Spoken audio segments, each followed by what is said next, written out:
चूंकि भारत के लिए बड़ी खुशखबरी का दिन रहा, पिछले 24 घंटे में हमने ये जाना कि टीकाकरण 16 जनवरी से शुरू होने जा रहा है। प्रधानमंत्री नरेंद्र मोदी का एक ट्वीट था और भारत को ये समझ में आ गया कि अब टीका मुबारक। नए साल के साथ साथ भारत जल्द ही कहने वाला है, लेकिन हाँ, इतना जरूर है कि पूरे भारत में टीकाकरण को लेकर के क्या तैयारी है। आपके जहन में कई सवाल होंगे टीके को लेकर के कि क्या टीका लगवाना जरूरी है, टीका लगाने के बाद एंटीबॉडीज कब डेवलप होंगी, साइड इफेक्ट क्या होते हैं, और टीके को लेकर के जो धार्मिक लड़ाई है या यूं कहें कि धर्मांध लोगों की लड़ाई है, इसे लेकर के भी कंफ्यूजन दूर होना बहुत जरूरी है। कोविन एप्लीकेशन को लेकर के आपके जहन में कई सवाल होंगे। बहुत ही आसान शब्दों में आपके लिए समझना जरूरी है कि टीका आपको कब लगेगा, आपका नंबर कब आएगा, क्योंकि शुरुआती दौर में यह कहा जा रहा है कि फ्रंटलाइन वर्कर्स के लिए सबसे पहले टीका लगाया जाएगा। जो हेल्थ वर्कर्स हैं उन्हें टीका लगाया जाएगा। जो 50 साल से ऊपर के बुजुर्ग हैं उन्हें टीकाकरण में प्राथमिकता दी जाएगी। लेकिन आपका नंबर कब आएगा, यह इंडिया न्यूज आपको बताएगा। इंडिया न्यूज आपको आसान शब्दों में यह भी बताएगा कि टीकाकरण के लिए आपको क्या तैयारी करनी है, प्राइमरी हेल्थ सेंटर पर आपको कब पहुंचना है, कोविन एप्लीकेशन आपके लिए किस तरह से काम करेगा, कोविन ऐप को आप किस तरह से डाउनलोड करेंगे, टीका आपको कितने दिन की शील्डिंग देगा, क्या टीका आपके लिए संजीवनी होगा या फिर नहीं, टीके को लेकर के क्या भ्रम है, क्या सच है, इन सभी सवालों के जवाब आप मेरे साथ में पाएंगे। देश के 5 बड़े डॉक्टर्स का पैनल मेरे साथ में जुड़ेगा और आसान शब्दों में आपको यह समझाएगा कि टीकाकरण के लिए भारत की तैयारी क्या है और जो 2 वैक्सीन है कितनी ज्यादा कारगर है, बाकी कितनी वैक्सीन का इंतजार है, और सब कुछ बहुत ही आसान और आपके शब्दों में बताया जाएगा। नमस्ते, मैं राशिद। 4 बड़ी तस्वीरें सबसे पहले आपकी टीवी स्क्रीन पर। खुशखबरी आ गई है, तारीख है 16 जनवरी। कोरोना होगा फीका क्योंकि भारत को लगने वाला है मंगल टीका। और मंगल टीका हम इसलिए कह रहे हैं क्योंकि 1 साल तक हमने लड़ाई लड़ी है और भारत बना है वैक्सीन का विश्व विजेता। कोवैक्सीन से लेकर के कोविशील्ड तक क्या है तैयारी। आपके जहन में यह होगा कि आपके शहर में, आपके गांव में, आपके हेल्थ सेंटर में आखिरकार कौन सा टीका आएगा। क्या कोविशील्ड आएगा या फिर कोवैक्सीन का टीका होगा, कौन सा ज्यादा कारगर होगा। टीका लगने के बाद आपका शरीर किस तरह से रिस्पॉन्ड करेगा, टीका लगने के बाद कहीं किसी तरह का साइड इफेक्ट आपको परेशान तो नहीं करेगा। अगर आप डायबिटिक हैं, अगर कोई हार्ट पेशेंट है तो क्या उसे टीका लगना है या फिर नहीं। अगर कोई कोरोना पॉजिटिव हो गया है तो टीका लगवाने के लिए कितने दिन का इंतजार करना पड़ेगा। हेल्थ वर्कर्स और इसके अलावा फ्रंटलाइन वर्कर्स के बाद आपका नंबर कब आएगा, ये सब हम आपको बताएंगे। क्योंकि भारत ने ठाना है कोरोना को हराना है, कोरोना को जड़ से मिटाना है। भले ही नए स्ट्रेन की ये लड़ाई है, लेकिन ये लड़ाई इस दौर में आ गई है जबकि भारत बनने जा रहा है विजेता, भारत बनने जा रहा है victorious. Team editorial, team production control room, team graphics और टीम वीडियो एडिटर्स ने आपके लिए आसान शब्दों में कुछ चीजें तैयार की हैं और आप देखिए। वैक्सीनेशन से जुड़े कई सवाल जवाब हैं जो आपके जहन में चल रहे होंगे और इन्हें आसान शब्दों में इनका हम जवाब देते हैं। पहला सवाल, क्या बिना रजिस्ट्रेशन के वैक्सीन लग सकेगी? जवाब है नहीं, रजिस्ट्रेशन के बाद ही वैक्सीन लगेगी। सवाल नंबर 2, रजिस्ट्रेशन में किस तरह के डॉक्यूमेंट्स लगेंगे? तो इसका जवाब यह है, फोटो आईडी कार्ड लगेगा, एक सरकारी दस्तावेज लगेगा, जैसे ड्राइविंग लाइसेंस हो गया, आधार कार्ड हो गया, पासपोर्ट हो गया, एक सरकारी दस्तावेज आपको लगाना ही पड़ेगा। सवाल नंबर 3, अगर फोटो आईडी नहीं है तो आप क्या करेंगे? तो फिर ऐसे में रजिस्ट्रेशन और वैक्सीन के समय फोटो आईडी देना जरूरी है, आप लेकर के ही जाएं, इसके बिना आपका रजिस्ट्रेशन नहीं होगा। अगला सवाल, वैक्सीनेशन की तारीख के बारे में आपको पता कैसे चलेगा? ऑनलाइन रजिस्ट्रेशन कराने वालों को एसएमएस मिलेगा। सवाल अगला है, ऑनलाइन रजिस्ट्रेशन किया कैसे जा सकेगा? कोविन ऐप के जरिए unique health ID registration generate होगा। लेकिन हाँ, इसको यहीं पर रोकिएगा क्योंकि एक चीज बताना बहुत जरूरी है। जिस कोविन ऐप के बारे में मैं अक्सर ही आपको बताता रहता हूं ना, अभी तक ये कोविन ऐप, चूंकि मेरे हाथ में आप देखेंगे एक iOS फोन है और मेरे हाथ में एक एंड्रॉयड फोन है, दोनों में ही मैंने पता करके देखा है, न तो गूगल प्ले स्टोर में और न ही iOS फोन का जो ऐप डाउनलोडर होता है, किसी भी तरह से अभी कोविन ऐप मुझे दिखा नहीं है। इसका मतलब यह है कि कोविन ऐप अभी लॉन्च नहीं किया गया है। लेकिन कोविन के मुकाबले में कई डुप्लीकेट, कई फर्जी ऐप भी डाउनलोड कई लोग कर ले रहे हैं। लेकिन आप भ्रमजाल में न फंसे, जैसे ही कोविन ऐप आएगा हमारा चैनल सबसे पहले आपको कोविन ऐप के बारे में बताएगा। अगला सवाल पढ़ सकते हैं, हर सेशन में कितने लोगों को वैक्सीन लगेगी? तो इसका जवाब यह है, शुरुआत में हर सेशन में केवल 100 लोगों को ही वैक्सीन लगेगी, लेकिन जैसे जैसे आगे बढ़ते चले जाएंगे तो यह तादाद बढ़ती जाएगी। अगला सवाल, क्या वैक्सीनेशन होने पर स्टेटस की जानकारी मिलेगी? हाँ, वैक्सीन लगने के बाद रजिस्टर्ड मोबाइल नंबर पर एसएमएस आएगा और आपको नोटिफिकेशन मिल जाएगी। और सभी डोज लगाने के बाद QR कोड बेस्ड एक सर्टिफिकेट भी भेजा जाएगा जो आपको सर्टिफाई कर दिया जाएगा कि आपने वैक्सीन का डोज ले लिया है। अब अगला सवाल है, अगर कोई कोरोना पॉजिटिव है तो क्या वैक्सीन लगेगी? नहीं, लक्षण खत्म होने के 14 दिन के बाद ही इसे टीका लगेगा। ये वो सवाल हैं जिनके जवाब हमने आसान शब्दों में दिए हैं। इसके अलावा जो और सवाल हैं, डॉक्टर्स का पैनल हमारे साथ में जुड़ा हुआ है, उनके पास में हम जाएंगे और उनके जरिए ही जवाब देंगे। मुझे ऐसा लगता है कि डॉक्टर के पैनल को हमें ओपन कर देना चाहिए और इंट्रोड्यूस कर देते हैं जितने भी डॉक्टर्स मेरे साथ में जुड़े हैं और ग्राउंड जीरो के रिपोर्टर हैं। डॉक्टर अंकिता, आप सीनियर फिजिशियन हैं। डॉक्टर अमलेश सेठ, all India institute of medical sciences का रिप्रेजेंटेशन कर रहे हैं आप। डॉक्टर स्वाति माहेश्वरी हैं मेरे साथ में, senior physician. Doctor DK Gupta हैं, फेलिक्स हॉस्पिटल को रिप्रेजेंट कर रहे हैं। डॉक्टर रवि मलिक, देश के जाने माने डॉक्टर हैं, पूर्व सेक्रेटरी हैं आप इंडियन मेडिकल एसोसिएशन के। आप सभी का बहुत स्वागत है, अ वेरी वार्म वेलकम। आपसे कई सवालों का मैं जवाब लूंगा, लेकिन उससे पहले ग्राउंड जीरो चलते हैं। शिवानी मुंबई से, अभिजीत अहमदाबाद से जुड़े हुए हैं। अभिजीत, वैक्सीनेशन को लेकर के 16 जनवरी के लिए अहमदाबाद की तैयारी क्या है?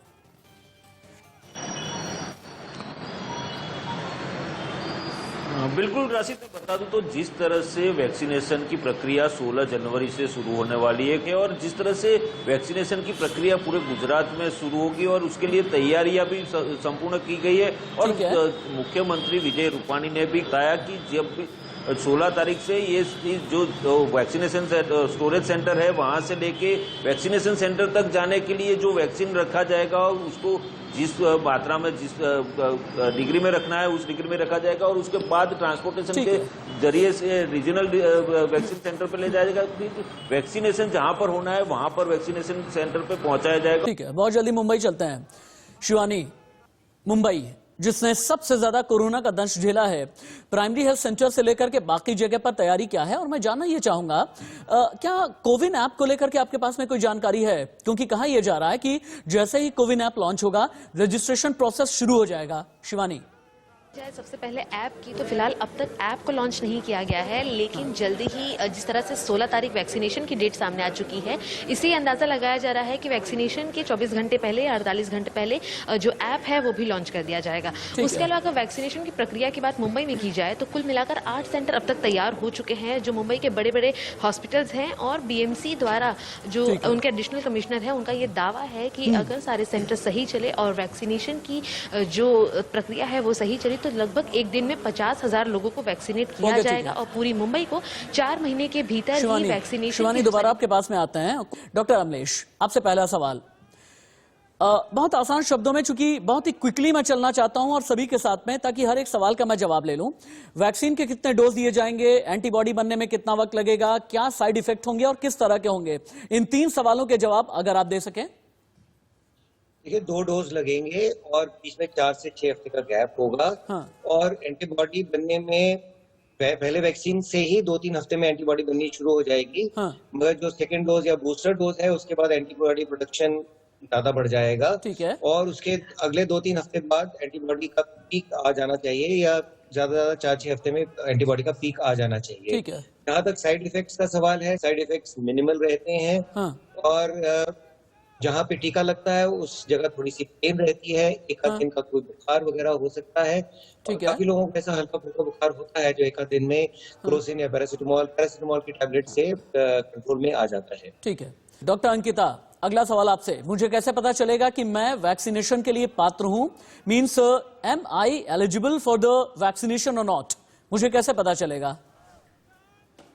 जो अभी गवर्नमेंट की एडवाइजरी है उसमें basically health care workers, frontline workers और अगर 50 ईयर्स से ज्यादा है और आपको कोई कोमॉर्बिडिटी है, ठीक है, ये ग्रुप जो है ये अभी गवर्नमेंट की एडवाइजरी के अकॉर्डिंग ये एलिजिबल कैंडिडेट है जिनको वैक्सीनेशन लगना है। तो अगर आप इन तीनों में से किसी पे भी कॉल कर रहे हैं तो अपना रजिस्ट्रेशन के लिए इनिशियली हेल्थ केयर वर्कर्स का ऑलरेडी गवर्नमेंट ने एक लिंक जारी किया था जिसके थ्रू रजिस्ट्रेशन हो चुके हैं। ठीक है। और अगर जो कोविन ऐप आएगा उसके जरिए फिर आप फर्दर रजिस्ट्रेशन कर पाएंगे। ठीक है। अपना और साथ ही साथ इसमें जो भी आपको डेट अलॉट होगी वैक्सीनेशन की, क्योंकि इनिशियली लिमिटेड नंबर्स को ही वैक्सीनेट किया जा रहा है पर सेंटर पर सेशन, तो उसके अकॉर्डिंगली आपको एक डेट और अपॉइंटमेंट डेट दी जाए।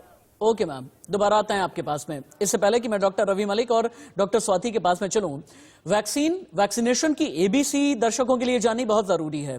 हर वो छोटी बड़ी जानकारी जो आपके लिए जागरूक करने वाली है, आपको अवेयर करने वाली है। पहला, 3 करोड़ हेल्थ वर्कर्स और फ्रंटलाइन वर्कर्स को तरजीह दी जाएगी, यानी प्रायोरिटी लिस्ट में ये शुमार हैं।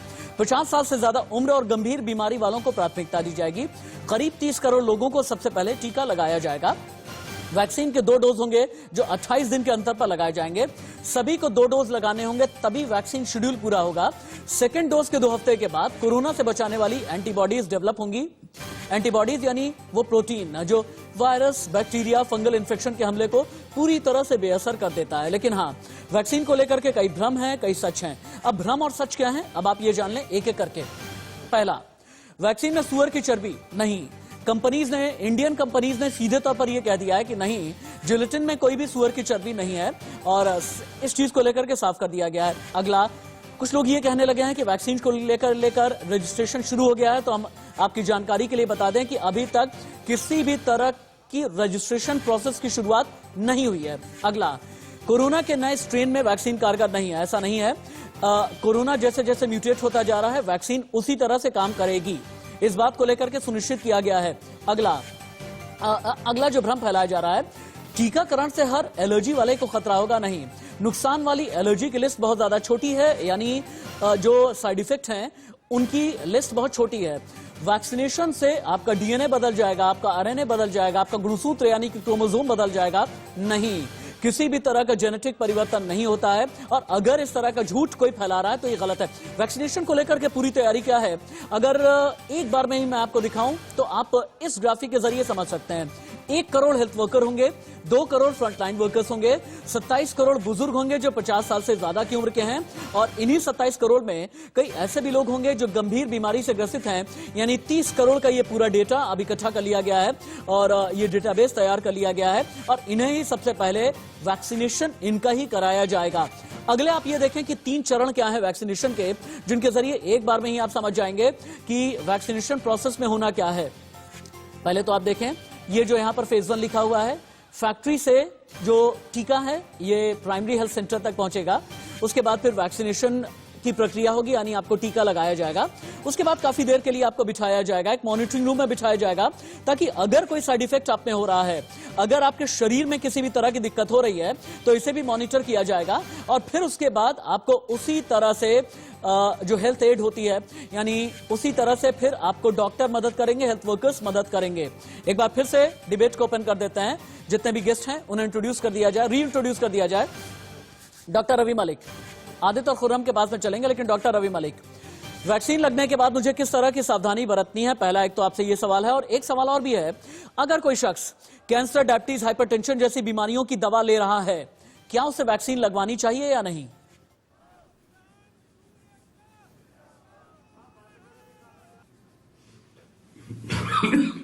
देखिए, आपका पहला प्रश्न है कि वैक्सीन के बाद हमें एहतियात क्या बरतनी है। इसमें मैं बता दूं, जब भी आपको वैक्सीन लगे आधे घंटे तक आप वैक्सीन सेंटर पे ही रहें, क्योंकि जो भी रिएक्शन होती है, जो भी चीज होती है, वो with in half an hour के अंदर ही होती है। चाहे एनाफिलेक्टिक रिएक्शन है या किसी भी किस्म की एंटीजेनिक रिएक्शन है, तो वो आपको हिदायत भी दी जाएगी, आप आधा घंटा अपने सेंटर पे ही रहें, उसके बाद घर जाएं। और दूसरी चीज, इस चीज का भी ध्यान रखें, कोई भी ऐसी वैक्सीन नहीं है वर्ल्ड में जिसके कोई साइड इफेक्ट ना हो। हल्के फुल्के साइड इफेक्ट, जैसे हल्का सा बुखार, हल्की सी स्वेलिंग आ जाए जहां पर अगर इंजेक्शन लगाए, या हल्की सी रेडनेस आ जाए, टेंडरनेस हो जाए, या थोड़ी सी वहां पे स्वेलिंग हो, बिल्कुल भी मत घबराइएगा और बिल्कुल निश्चिंत होकर जाइएगा, कॉन्फिडेंस से जाइएगा। अगर आप घबरा के जाएंगे और इंजेक्शन के पेन से भी कई बार वैसोवेगल हो जाता है, इस इंजेक्शन के कोई सीरियस साइड इफेक्ट नहीं है। दूसरा आपने प्रश्न पूछा कि अगर कोई दवाइयां ले रहे हैं, हाइपरटेंशन या डायबिटीज या कोई भी, उन दवाइयों का इस वैक्सीन से कोई ताल्लुक नहीं है। बहुत तरह तरह के सवाल ये भी आते हैं कि मुझे 6 महीने पहले टाइफाइड हुआ था तो मैं क्या करूं, मुझे 3 महीने पहले जॉन्डिस हुआ था तो मैं क्या करूं। मैं आपको ये बताना चाहूंगा कि अगर आप हेल्दी हैं, पिछले 1 हफ्ते से आपको कोई भी बीमारी 10-12 दिन से नहीं हुई है, और दूसरा आप किसी भी किस्म की दवाई ले रहे हैं, तो ये इंजेक्शन किसी दवाई के साथ कहीं इंटरफियर नहीं करता। आप अपनी हाइपरटेंशन की, हार्ट की, डायबिटीज की दवाइयां आप लेते रहें। संभवतः अब जिस चरण में हेल्थ केयर वर्कर्स के बाद जिनको इंजेक्शन लगेंगे, वो वही होंगे, जिनको वैक्सीन लगेगी वही होंगे जो ऑलरेडी दवाइयों के ऊपर है, चाहे वो डायबिटिक्स हैं या हाई रिस्क वाले हैं, तो वो दवाइयां कंटिन्यू करें और इंजेक्शन लगवाएं। इसमें कोई भी किसी किस्म की दिक्कत नहीं है। ठीक है, हालांकि कई और भी सवाल हैं। कई लोग ये कह रहे हैं कि वैक्सीन को काफी कम समय में तैयार किया गया है, क्या ये इतनी सिक्योर है या फिर नहीं? क्या भारत में लाई जा रही वैक्सीन विदेशी वैक्सीन जितनी ही असरदार है या फिर नहीं? डॉक्टर स्वाति माहेश्वरी, लेकिन आपसे एक सवाल, हमारा शरीर जो होता है ना, एक बैलेंस के हिसाब से चलता है। अगर इम्यूनिटी बहुत कम हो जाए तो भी खतरा है, और इम्यूनिटी अगर बहुत ज्यादा बढ़ जाए तो भी बहुत ज्यादा खतरा होता है। कहते हैं कि इसकी वजह से अलग अलग सिंड्रोम के खतरे आ जाते हैं। कुछ लोगों का यह भी कहना है कि अगर एंटीबॉडीज का जो बैलेंस है, यानी जो संतुलन है, अगर ये बिगड़ा तो फिर ऐसे में आपके शरीर में जेनेटिक ऐसे बदलाव आ जाएंगे जो आपको ही नहीं बल्कि आने वाली नस्लों को भी प्रभावित कर सकते हैं। क्या ऐसा खतरा कोविशील्ड या कोवैक्सीन के साथ में है? मतलब मैं ये जानना चाहता हूं कि जो एंटीबॉडीज डेवलप होंगी उनका संतुलन ठीक रहेगा, ये निश्चित है? अच्छा सवाल है। और राकेश जी, मैं यहाँ ये कहूंगी कि वैक्सीन से कभी भी हमारे शरीर इतनी ज्यादा एंटीबॉडीज नहीं बनती हैं कि हमें उनसे चिंता करने की जरूरत हो, या हम ये सोचे। ये एक बहुत बड़ी भ्रांति है कि वैक्सीन जो है जेनेटिक मेकअप को चेंज कर सकती है। ऐसा अभी तक कभी भी नहीं देखा गया है कि कोई भी वैक्सीन, चाहे वो जेनेटिक मटेरियल से ही क्यों ना बनी हुई हो, खासतौर से अब जैसे हम मैसेंजर आरएनए वैक्सीन देखते हैं या डीएनए वैक्सीन देखते हैं, ये इनका मतलब ये नहीं है कि वो जाके हमारे जेनेटिक सीक्वेंस को चेंज करेंगे। इनका केवल मकसद होता है कि हमारे सेल के अंदर जाकर वो स्पाइक प्रोटीन्स बनाना या वो ऐसे तत्व बनाना कीटाणु के जिनके प्रति हम रोग प्रतिरोधक क्षमता को अपनी बढ़ाना चाहते हैं। ठीक है। तो ये एक बहुत बड़ी भ्रांति है जो लोगों को समझना चाहिए। वहीं जहां आप बात कर रहे हैं ऐसे सिंड्रोम्स की या ऐसी दिक्कतें जो मनुष्य के शरीर में होती हैं, जो इम्यूनिटी से रिलेटेड होती हैं, वो ज्यादातर जो होती है जेनेटिक होती हैं। अच्छा, ठीक है। डॉक्टर स्वाति से मेरा संपर्क टूट गया है। डॉक्टर डीके गुप्ता के पास में चलते हैं। डॉक्टर डीके गुप्ता, जितना मैं जानता हूं वैक्सीनेशन को लेकर या दवाइयों को लेकर कि अगर आपने डोज पूरा नहीं किया तो फिर ऐसे में बहुत ज्यादा चांसेस होते हैं कि कोई भी बीमारी आप में रिलैप्स हो जाए। जैसे ट्यूबरकुलोसिस, अगर आपने कोर्स पूरा नहीं किया तो फिर बीमारी रिलैप्स हो जाती है, और ऐसी रिलैप्स हो जाती है कि आपकी इम्यूनिटी इतनी डाउन हो जाती है कि कोई भी एंटीबायोटिक फिर असर नहीं करती। अगर एक डोज लिया, 28 दिन में अगला डोज नहीं लिया, तो इसके खतरे क्या होते हैं? और क्या ये जरूरी है कि अगला डोज 28 दिन में ही लिया जाए? अगर 29, 30, 31, 32 या 35 दिन हो जाते हैं तो फिर खतरा बढ़ जाएगा क्या? बिल्कुल। तो कोई भी वैक्सीन लगाते हैं तो उसकी नॉर्मली 2 या 3 डोजेज होती हैं। अब किसी वैक्सीन की सिंगल डोज भी होती है। तो जो मैन्युफैक्चरर की गाइडलाइंस है उनको हमें फॉलो करना चाहिए। जो अभी जो 2 वैक्सीन हमारे पास आ रही हैं उनकी जो गाइडलाइंस है कि हमें जो कोविशील्ड की बात कर रहे हैं 6 वीक्स के अंतराल पे लगवाना है। एक 0 डोज लगवानी है, उस पर 6 वीक पे दूसरी डोज लगवानी है। तो इसको हमें फॉलो करना है और सेम वैक्सीन लगवानी है, दूसरी वैक्सीन नहीं लगवानी है। दूसरी वैक्सीन जो हमारे पास अवेलेबल है वो कोवैक्सीन है, जिसका जो है 16 डेज पे मतलब 2 वीक्स के अंतराल पे हमें वैक्सीन लगवानी है। ऐसे ही कई अन्य वैक्सीन है, उनके अलग अलग डोजिंग शेड्यूल्स होते हैं, डोज की क्वांटिटी अलग अलग होती है। नॉर्मली जो अभी जो वैक्सीन हमारे पास आ रही है उनकी डोज 0.5 ml है, उसको हम इंट्रामस्कुलर डेल्टॉइड में लगाते हैं। इंट्रामस्कुलर मींस मसल के अंदर डीप लगाते हैं। और उसके बाद कुछ वैक्सीन जो प्रोसेस में, उनमें सबक्यूटेनियस वैक्सीन भी प्रोसेस में, कुछ नेजल वैक्सीन भी प्रोसेस में, कुछ स्किन पैच भी प्रोसेस में। तो ऐसे एक रूट किस तरह से लगानी है, डोज किस तरह से लगानी है और उसका इंटरवल। तो आपके क्वेश्चन में 3 पार्ट को अगर मैं डिवाइड करूं कि पहला कि किस डोज किस रूट से लगानी है, तो अभी जो वैक्सीन है वो नॉर्मली सारी इंट्रामस्कुलर है, मतलब डीप डेल्टॉइड में लगनी है। दूसरा जो फोर्थ कमिंग वैक्सीन है जो आने वाली है, उसमें नेजल वैक्सीन आने वाली भी है और स्किन पैच भी आने वाला है। तीसरी बात, जो वैक्सीन ज्यादातर भी अवेलेबल है उनके 2 डोजेज हैं। किसी का 21 हफ्ते पे 21 दिन पे 2 सेकंड डोज लगनी है, किसी को 16 दिन पे लगनी है, किसी की 4 हफ्ते बाद लगनी है, किसी की 6 हफ्ते बाद लगनी है। तो जो वैक्सीन हमारे पास अवेलेबल है उसके मैन्युफैक्चर गाइडलाइंस फॉलो करना चाहिए। ठीक है। और सबसे इंपॉर्टेंट बात मैं फिर बताना चाहूंगा कि जिस वैक्सीन हम लगवा रहे हैं, पहली डोज लगवा रहे हैं जिस मैन्युफैक्चरर की, सेकेंड डोज उसी की लगानी। डॉक्टर स्वाति माहेश्वरी, अमूमन क्या है ना, हमने देखा है कि कोई भी टीका अगर लगता है, जैसे बच्चों में कोई बीसीजी का या इन्फ्लुएंजा का जब टीका लगता है तो सामान्य तौर पर उन्हें बुखार आता है। अगर इस कंडीशन में भी बुखार आए तो क्या घबराने की जरूरत नहीं? हम ये समझ लें कि ये नॉर्मल वैक्सीनेशन की तरह ही बुखार आ रहा है। देखिए राशिद जी, सबसे जरूरी यहाँ लोगों के लिए समझना ये है कि जैसे अभी तक कोई भी और टीकाकरण विश्व में आया है और आपने लगवाया है, बिल्कुल उसमें जो साइड इफेक्ट्स की संभावनाएं रहती हैं वही यहाँ है। कोई नए साइड इफेक्ट्स या कोई नए ऐसे एडवर्स इफेक्ट्स हम नहीं देख रहे। वही जहाँ आपको टीका लगेगा वहाँ सूजन हो सकती है, वहाँ आपको दर्द हो सकता है, हल्का बुखार हो सकता है, आपको फ्लू लाइक सिम्टम्स हो सकते हैं। किसी को अभी देखा गया है कि बदन में दर्द हो रहा है या मांसपेशियों में दर्द हो रहा है, ये थोड़ा बहुत हो सकता है, लेकिन इससे घबराने और परेशान होने की बात नहीं है। 1-2 दिन के अंदर ये ठीक भी हो जाएंगे। आपने कई डर दूर कर दिया, लेकिन डॉक्टर रवि मलिक, अभी डॉक्टर डी के गुप्ता ने ये कहा कि कई अलग अलग तरह के वैक्सीन अभी भी आ रही हैं। अभी जो कोवैक्सीन और कोविशील्ड है ये IM यानी इंट्रामस्कुलर है, यानी मांसपेशियों में लगाया जाएगा, और आगे आने वाले दिनों में ऐसी वैक्सीन भी आ रही हैं जिन्हें नेजल ड्रॉप के तौर पर दिया जाएगा। ज्यादा प्रभावी कौन सी वैक्सीन होगी, इंट्रामस्कुलर या नेजल ड्रॉप वाली?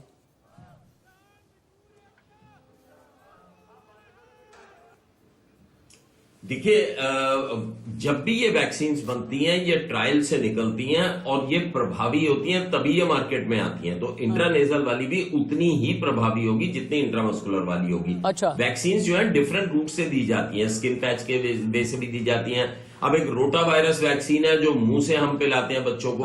बहुत सारी वैक्सीन जो इंट्राडर्मल दी जाती हैं, बहुत सारी वैक्सीन हैं जो सबक्यूटेनियस दी जाती हैं, यानी स्किन के नीचे दी जाती हैं। तो बहुत सारी वैक्सीन हैं जो इंट्रामस्कुलर दी जाती हैं। लेकिन इन सब वैक्सीन की जब ये एफिकेसी प्रूव हो जाती है तभी ये मार्केट में आती है। तो अगर इंट्रानेजल वैक्सीन भी अपने सारे चरण को निपटा के, क्लिनिकल फेज 1, 2, 3 ट्रायल को निपटा के और ये प्रूव करके कि मैं इतने % इफेक्टिव हूं, ये मार्केट में आएगी, तो it will be as effective as intramuscular vaccine. Basic purpose यही है कि हम इस वैक्सीन के जरिए एक एंटीजन, जिसको कि आप शूल समझ लो, वो हम शरीर के अंदर डालते हैं। वो चाहे इंट्रानेजल से डालें, चाहे मस्कुलर से डालें, चाहे सबक्यूटेनियस से डालें, इसके एवज में एंटीबॉडीज, जिसको आप कवच समझ लो, वो प्रोटेक्टिव चीज होती है, वो बन जाती है। बहुत बहुत धन्यवाद आप सभी डॉक्टर्स का, doctor Ankita, doctor Amlesh, doctor Swati Maheshwari, doctor D के गुप्ता, डॉक्टर रवि मलिक, बहुत बहुत धन्यवाद आपका हमारे साथ रहने के लिए। और आगे आने वाले वक्त में आप लोगों का बेशकीमती समय और भी हमें चाहिए होगा, क्योंकि आप ही वो डॉक्टर्स हैं जो वैक्सीनेशन का हिस्सा होंगे, वैक्सीनेशन सिस्टम का हिस्सा होंगे, और आप ही वो डॉक्टर्स हैं जो भ्रम हमारा दूर करेंगे और हमें सही रास्ता दिखाएंगे, ठीक तरीके से गाइड करेंगे वैक्सीनेशन को लेकर और कोरोना से कैसे बचना है इसे लेकर के। लेकिन अंत में एक जानकारी देकर के आपको जाना चाहूंगा कि कोविन का जो पूरा सिस्टम है, यानी वैक्सीनेशन का जो पूरा सिस्टम है, ऑनलाइन ट्रैकिंग किस तरह से की जाएगी, ये आपके लिए बहुत जरूरी जानकारी है। खुद भी आप जानें, अपनों को बताएं, एक एक करके समझिए। फैक्ट्री से वैक्सीन का डोज बाहर निकलते ही एक सिस्टम एक्टिव हो जाएगा। ये कोविन ऐप का सिस्टम होगा, लेकिन कोविन ऐप अभी आया नहीं है। एक्टिव होते ही हर एक चीज की ऑनलाइन ट्रैकिंग होगी, हर स्टेप पर ऑनलाइन ट्रैकिंग की जाएगी। कोविन से वैक्सीन को रियल टाइम ट्रैक किया जा सकेगा। अब रियल टाइम ट्रैकिंग का मतलब यह है राज्य स्तर, जिला स्तर, स्थानीय स्तर, हर एक लेवल पर वैक्सीन को ट्रैक किया जाएगा। वैक्सीन कहां पर पहुंची, किसे लगी, कितनी मॉनिटर की गई है, क्या कोई साइड इफेक्ट आया या फिर नहीं, सेकेंड डोज कब लगेगा, साइड इफेक्ट, ये सब कुछ इस कोविन सिस्टम के जरिए ट्रैक किया जाएगा। यानी एक ऐसा डेटाबेस होगा जो 133 करोड़ हिंदुस्तानियों का डेटाबेस होगा। उन्हें वैक्सीनेशन में कोई साइड इफेक्ट आया या फिर नहीं, वैक्सीन लगी या फिर नहीं, किसी भी तरह की कोई डिस्क्रिपेंसी तो नहीं है, इन सभी को इस डेटाबेस में इकट्ठा किया जाएगा। आप रहिए तैयार, क्योंकि भारत को मंगल टीका लगने वाला है। लेकिन याद आपको यह रखना है, मास्क नहीं छोड़ना है, सामाजिक दूरी का पालन करना है। 16 जनवरी का इंतजार कीजिए, आपका नंबर बाद में आएगा। वो जो फ्रंटलाइन वर्कर्स हैं उन्हें सबसे पहले टीका दिया जाएगा। और साथ ही जो भारत की तैयारी है, कहा यह जा रहा है कि भारत वैक्सीन का विश्व विजेता, वैक्सीन का विश्व गुरु बनने जा रहा है। और इसीलिए हम ये कह रहे हैं, भारत बनेगा कोरोना के खिलाफ वैक्सीन का भाग्य विधाता।